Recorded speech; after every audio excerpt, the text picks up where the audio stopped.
What do you use to remind yourself that everything isn't that bad? I don't need a wheelchair anymore.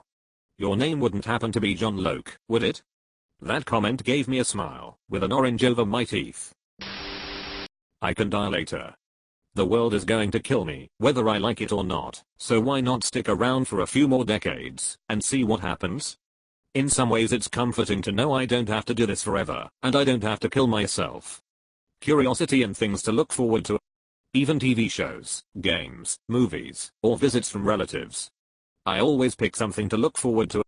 I've heard that's a really good strategy for people struggling with suicidal thoughts.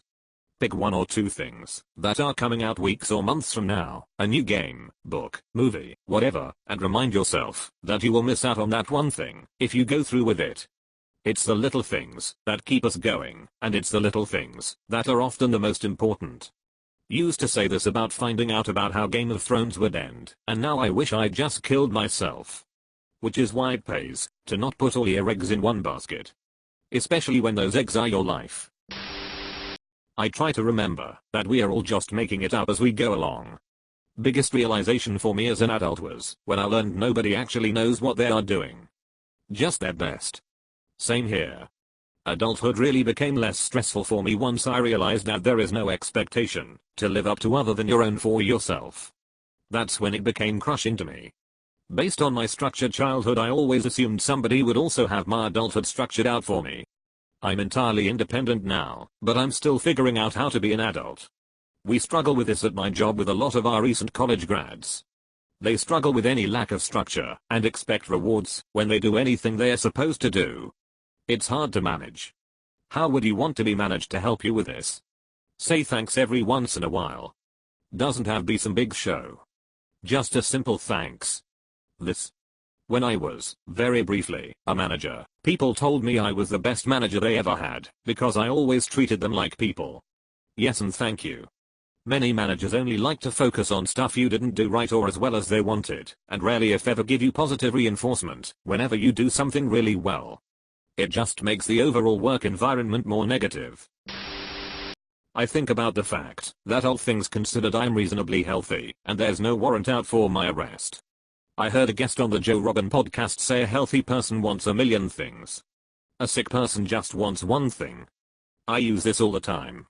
I was diagnosed with leukemia a month ago. Can confirm I just want normalcy again. Edit. Thanks everyone for the kind messages. I'm gonna kick the shit out of this thing. I had a stroke a couple of weeks ago, only 27 and no health explanation for the event, and while I was in the hospital walking down the hall with my good old buddy Winston, what I named my fourth drip machine pumping me with blood thinner, an older gentleman across the hall saw me and told his nurse I was far too young to be in the ICU. He had a little plastic pumpkin for Halloween, and not much else, so he asked the nurse to give it to me. I never found out which patient gave me that pumpkin, but since the stroke, whenever things get stressful I look at it, now sitting on my desk at work, and remember that everything is okay. I plan on keeping my little plastic stroke pumpkin for the rest of my life, however long or short it may be. Edit. Never thought I would have to be *THAT* girl, but this got way more attention than I had ever expected. I'm going to be driving home soon from work and I'm still working on replying to all of the comments here. I just wanted to thank all of you for taking the time to show a little support. It really does mean something to me, and it is oddly comforting having so many absolute strangers take a moment to relate/offer encouragement. And of course, for those who decided me and my stroke pumpkin were worthy of actual currency, thank you very much for the awards. I'm happy my experience could make an impression on someone else's day. I hope you make a full recovery. Thanks. I'm doing well all things considered, and I'm grateful to have bounced back so quickly. The whole experience was really sort of surreal. Do you mind sharing what the stroke felt like? Did you or the people around you recognize it as such, or only in the hospital? I text a friend and see if they want to have dinner. We plan something and cook it with a good drink, then another, repeat as necessary. Life feels pretty good after a few drinks and dinner with friends. Also, I get to try out a lot of new recipes. What are these friends you speak of? I learned in college the danger of having friends you also work with, so now I pretty much just don't have friends I can just invite over. Step 1. Dress in a manner that you find attractive. Step 2. Go to a chill bar if you drink, coffee shop if you don't. Step 3. Integrated. Purchase alcohol/coffee and just melt into the scene for a moment. Step 4. Find someone, preferably of the same sex at first, unless they're checking you out. This is to make sure that they don't get the wrong idea, who looks as lonely as you do. Step 5. Talk to them. If they are not really shitty, make a new friend. Step 6. Repeat this entire procedure until you have a stable of friends you can rely on. Congratulations.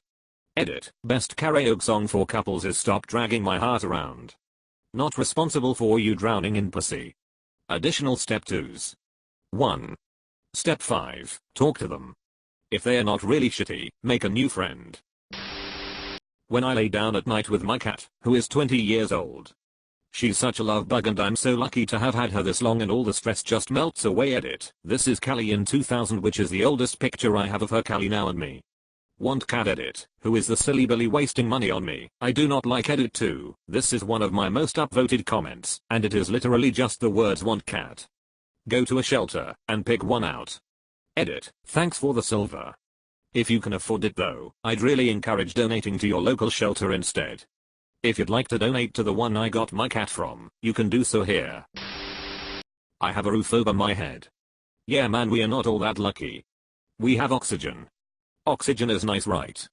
Could be better. Nitrous oxide, for example.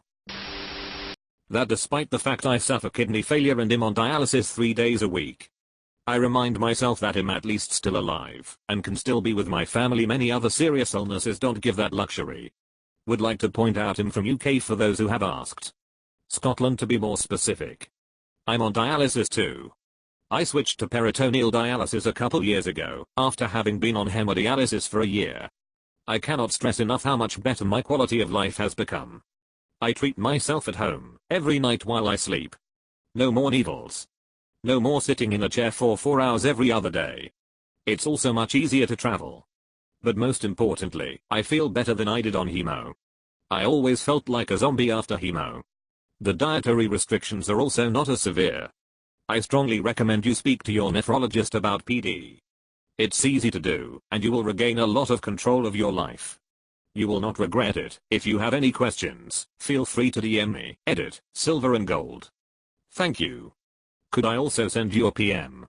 My dad is on dialysis and very unhappy. Please do.